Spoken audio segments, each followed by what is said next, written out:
All right. God damn. Yeah, so a lot of people, though, like, to be a little bit, I always want to know is, like, I got my shit together now. I actually live in a good place, and, I'm actually house hunting and looking for a house. I'm approved for a home loan, all this kind of stuff, and I've had a job for a long time, and I feel like, what? You seem to have your shit together. Like, they don't believe it. Like, you were an actor? I'm like, yeah, I still am. And so they're like, how'd you know? I said, well, I was 31 years old, and I'd never had curtains that weren't either trash bags or bed sheets. That's a good way. I had records that I didn't listen to, although I just thought it was cool to cut lines on them. Like Black Sabbath Master Reality, best cocaine cutting album of all time. It's black and purple, got a lot of contrast. Worst album, of course, is the Beatles' White Album. We never find the crumbs. It's just a really horrible thing to cut coke on. And the worst thing, though, is when one of my roommates in this house had been this drug house in Oakland I was living in, and my 22-year-old roommate who lived under the stairs was smoking speed out of a broken light bulb, and he had a little talk with me and said I should pull it back a little. So when the stair people tell you have a problem, maybe you want to re-examine things. That's how the East Bay punk scene has their interventions. They just, while they're passing around the tinfoil and everyone's smoking a little bit of speed, it gets to you and they're like, no, we gotta talk. We're worried. Also, have you ever heard this phrase? This is a good warning sign. Tattoo gun. We don't need a tattoo gun. I can make one of those. Yeah, if you ever even heard anyone use that in your presence, you might want to talk to me after the show. I'll take you to a meeting. This is a bad fucking sign. God damn.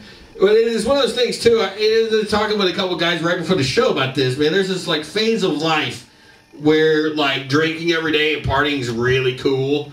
Like when I was like 22, like and I would be drinking whiskey right before I went to work or. At work or right during a class at SF State, people would be like, man, that guy's awesome, and I would get wasted and tell my boss to fuck off, and I quit my job and I wouldn't have anywhere to live, and man, just come stay on my couch. I lived on a guy's couch for a whole summer. No one ever said a goddamn thing, but as you kind of age, that kind of stuff like drops. We had like fucking 5 people living in a 3-bedroom flat. There was always room for someone to crash. But now that my friends are like own a house and live in Bernal Heights, suddenly there's no room for me. It's this inverse proportion. The more room they have, the less room for you, drunky pants. And they always blame it on the wife. I love that too. It's like, man, you can't really stay, man. My wife, she's really uptight about like your wife, huh? All right, I get it. Yeah, you gotta kind of. I don't know. Sometimes I was in my 30s, still acting like I was 19 at a cake party, and they're like, all of a sudden I realized that. I wasn't getting, all my friends get married, and then I'd find out about it later. Like, good friends of mine, like, what, you got married? Why didn't you tell me? Oh, okay. Open bar? Yeah, okay. Which is kind of what Facebook is for, I think. Facebook is for seeing pictures of all the weddings you weren't invited to. That's what mine is for, apparently. And, including I had 2 ex-girlfriends get married this summer, and I found out about it on Facebook. And they were just like showing the pictures, and I got to comment, and it was great. And one of whom lives here in the city, but broke up with me by telling me that she was moving to Portland. And I bought it. I'm like, oh, geez, we'll have fun. God, I hope that works out for you. And I just kept seeing her around. Every couple months, I'd see her around. Like, hey, what? And it'd be like a whole year to be like, oh, this is like when I was 7 and Miss Kitty went to live on a farm. Oh, I get it. Because that took me to like fucking high school to figure out. That's not nice. I just always thought my cat moved to the farm. Nope. Still never got the real story. I don't know how she died. I want to know. I asked my dad about it. He didn't remember. I was like, yeah, this is really anticlimactic, Dad. You gotta remember all the sources of my childhood trauma. But yeah, I actually brought that up. I brought this up. This is how vindictive I am. I brought that up. I brought up the cat. I brought up the cat from 1st grade to my parents when they were trying to have an intervention for me when I was about 19. I was like, oh yeah, what about this? You guys lied to me. They're like, when? I'm like, when you told me the cat went to go live on a farm.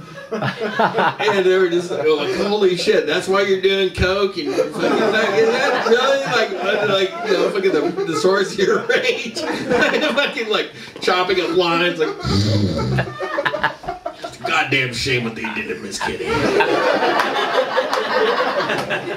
The world is made of lies.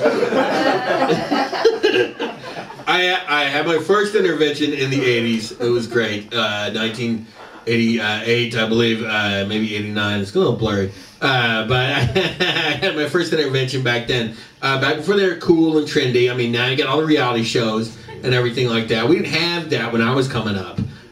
You know, back in the 80s, if you wanted to get high and get on TV, your only option was Cops. Just really act out. And, you know, it was good watching Cops, like, completely tweaked out every gourd, because I'd always forget that it was a taped show and start thinking that it was, like, some kind of closed-circuit monitor, what was going on outside. Like, oh, shit, they're coming in, you know, the kind of thing. Put the radio back together. Act cool. Act normal.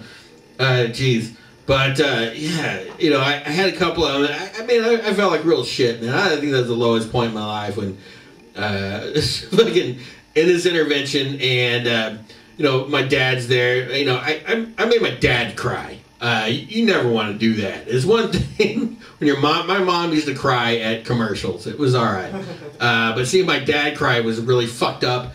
And you know, and I was just, you know, trying to, you know, I don't know. We God, I should just abort that whole topic. But yeah, I did finally, like 15 years later, I did kind of finally figure it out. Like, oh man, maybe I should quit. So what did I do? I asked a bartender. I was like, getting sobriety advice from a bartender. They're the only people I trusted. It's us and them. Everyone else is bullshit. You're the only one that understands me. And I asked. I had a different bar for every day of the week. That's how I wasn't an alcoholic. Because I'm not in this bar every day. I'm in some bar every day, not in this one. And I asked my Sunday bartender first, up there at the Kilowatt. I said, Andy, do you think, I've been thinking about quitting drinking. And right away he's like, good idea. And I was like, what? And he's like, yeah, you know, I feel a little guilty serving you. I'm like, oh shit. And I had another bartender actually give me a ride to my first meeting.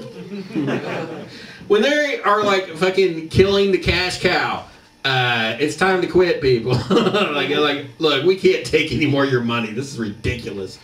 God damn.